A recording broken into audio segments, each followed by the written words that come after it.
महत्वाची बातमी, स्वारगेट बलात्कार प्रकरणामधील आरोपी दत्तात्रय गाडे फरार असून पोलिसांची पथकं त्याच्या मागावर आहेत। तर आरोपी गाडेकडून तरुणीवर 2 वेळा अत्याचार केल्याचा वैद्यकीय अहवाल आहे।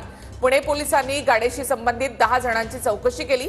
आरोपीच्या शोधासाठी पोलिसांकडून आता डॉग स्क्वॉडचा आणि अगदी ड्रोनची देखील मदत घेतली जात आहे।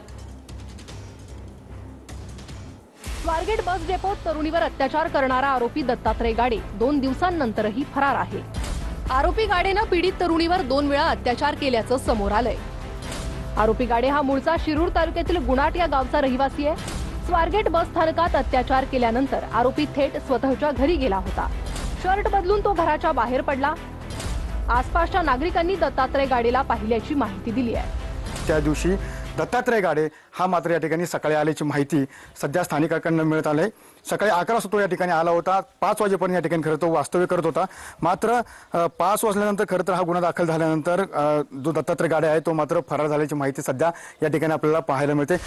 पुणे पोलिसांनी आरोपी गाडेशी संबंधित 10 जणांची चौकशी केली आहे। आरोपीचे आई वडील आणि भावाचीही चौकशी करण्यात आली। तर आरोपीनं परिवारातील सदस्यांना किंवा मित्रांना संपर्क केला का याचा तपास सुरू आहे। पुणे पोलिसांनी दत्तात्रय गाडेच्या मैत्रिणीचीही चौकशी केली आहे। तर दत्तात्रय गाडे मैत्रिणीला सतत फोन आणि मेसेज करत होता ही माहिती मिळते।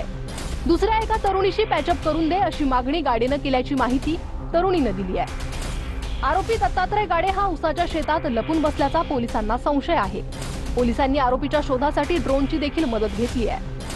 दरम्यान गृहराज्यमंत्री योगेश कदम आणि पुणे पोलीस आयुक्त अमितेश कुमार यांनी स्वारगेट बस स्थानकाची